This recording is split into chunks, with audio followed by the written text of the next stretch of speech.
Jouke loves to copy-paste videos from other sources without providing any reference. For example, in this case, this is a screenshot of what I suspect is a video by Eric Dubé, which was then edited by probably Jeranism, and which was then edited by Jouke.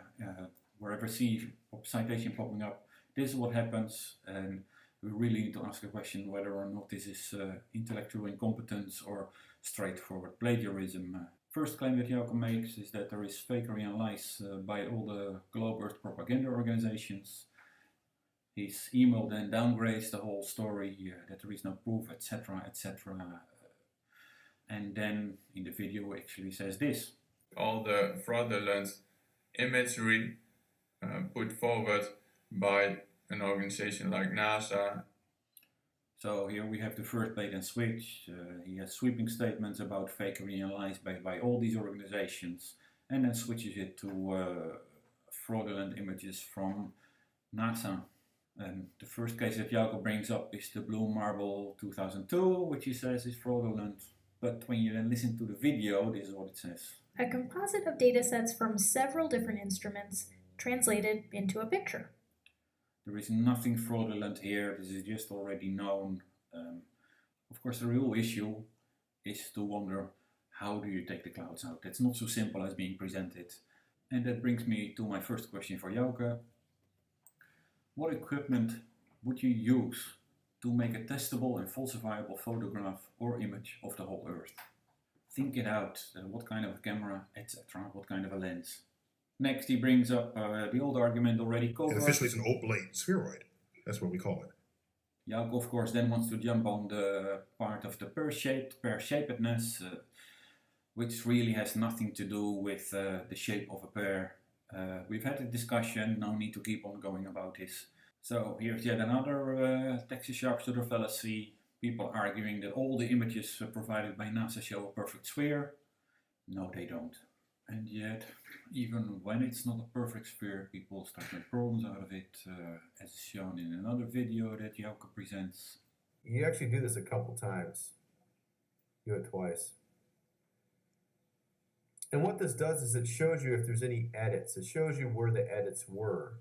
Here we have a double bait and switch where the actual image is different one than the original one. You can see it in the file extension. The original is a GIF file and the file being used is a TIFF file.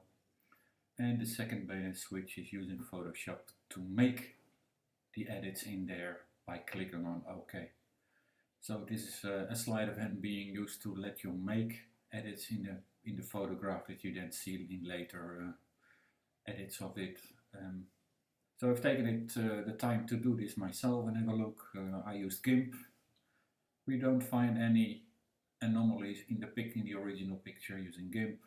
And also note that the edge of Earth is much smoother than being shown in the image from Jouke's video. So obviously something has been changed there. So that brings me to the second question for Jouke. How did you verify that the original files of the photos in your video contain the anomalies shown? Have you verified this? Next, Jouke brings up anomalies in videos. He found a few videos, and again, well, let's see. Astronauts all disappear simultaneously while the background layer of the ISS remains intact.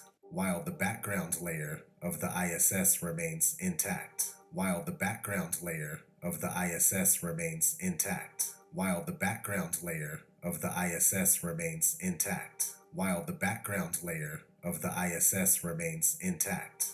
So anybody working with Skype and other video conference systems will be aware that this sometimes happens. This is an image compression issue in video streaming. As we already covered again in a previous debate, we could have the same argument on the video conference call with Jouke, where I could argue that Jouke is fake and I'm real based on the anomalies in the video. It's nonsense. It's not any evidence of anomaly of fraudulent behavior. So this brings us to the question why Jouke keeps deceiving his viewers like this and why he himself is being deceived. And he actually touches up on that in his video himself. The text which deals with this topic is 2 Timothy 3 verse 13.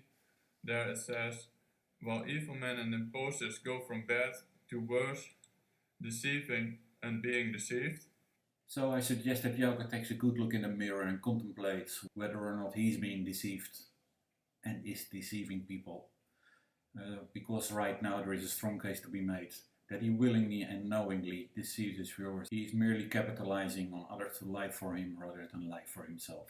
The next claim that Jouke has concerns inconsistencies in the theory of gravity. He argues that it cannot exist. Gravity cannot exist, for if it would exist then it would be an incoherent concept. I don't think he has any background in background training in gravity. I definitely, after 30 years, needed to read up on it again. The first argument he brings in there is that somehow people stick to the downside of a globe. Clearly he fails to grasp even the most fundamental understanding of the globe model by stating the very concept of the downside of the globe is absolute nonsense again. It's rather striking for me actually that Jouke has a globe and always brings it along. It really makes me wonder if he goes to bed with it, whispering,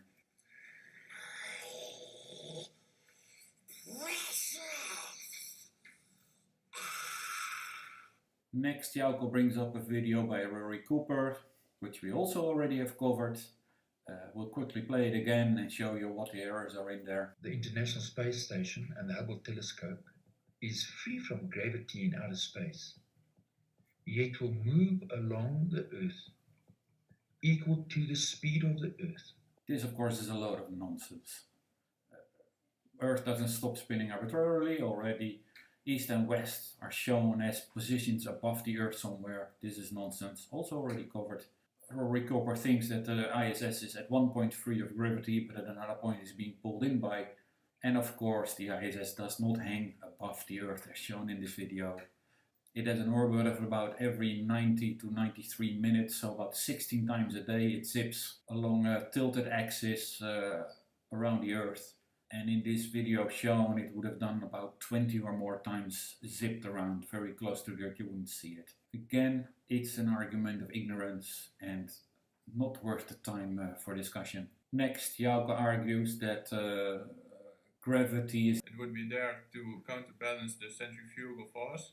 Which is of course absolute nonsense. Come on, counterbalance does not mean what you think it means. And the centrifugal force is about 0.5% of the gravity and we don't feel that. We've covered this already in an earlier debate.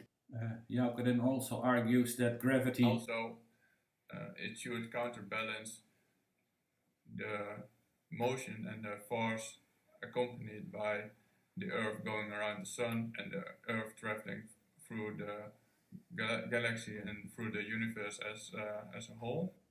This we have already covered in the debate as well, and he fails to recognize that the globe model postulates that only changes in linear motions affect us. This of course brings me to my third question for Jouke.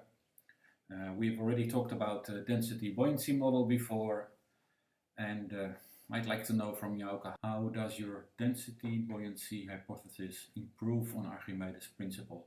So with regard to his second claim, Jouke is clearly well on top of the peak of Mount Stupid, a serious case of the dunning-kruger effect, with no evidence supporting his second claim. So let's quickly move on to his third claim about experiments done on the curvature. Thirdly, it is important to show that there just isn't any curvature. So Jouke brings up the rule of thumb for 8 inches per mile squared on the curvature. This is an old rule of thumb with limited use. It's incomplete and outdated. So that links me to question 4 for Jouke. How is the theorem of Pythagoras used to verify curvature? Second point, building appear not to lean away. It's again a simple calculation that you can do. For Pete's sake, this is for 59 miles, less than 1% in leaning away from you. Nobody can see that. This lighthouse is smack near the border with Belgium in the north of France. This is just dumb. Jouke also brings up the argument that if there are mirages, we should be able to see even further. No, we don't see much further. We just see things differently. Kitchen experiments that you can do, go and do them. So in another video, Jouke actually shows an excellent example of what mirage looks like. And you see the air moving things up and down. So that brings me to the fifth question for Jouke. What are the causal differences of a superior mirage versus an inferior mirage? In conclusion, also the third claim of Jouke has no evidence whatsoever. It's copies of copies of copies, and merely another bait and switch to make an argument. I think I'll leave it at that. Thank you.